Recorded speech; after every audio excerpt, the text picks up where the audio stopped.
పెద్దపల్లి జిల్లాలో రామగుండం దగ్గర గోలివాడ అనే గ్రామం ఉంది.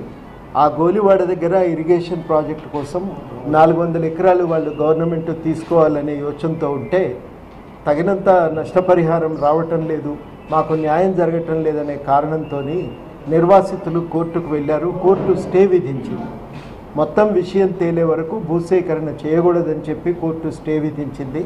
అయినప్పటికీ 4 బెటాలియన్ల పోలీసులను దింపి అక్కడ మొత్తము బలవంతంగా భూమిని తీసుకొని అక్కడ తవ్వకాలు ప్రారంభించారు. ఒక 2 రోజుల నుంచి ఈ 2 రోజులుగా మేము కరవని అధికారి లేడు.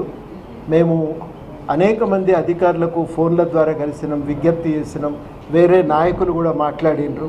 అయినప్పటికీ కూడా పనులు మాత్రం ఆపటం లేదు. ఈ విషయం కూడా చీఫ్ సెక్రటరీ గారి దృష్టికి తీసుకొచ్చినాం.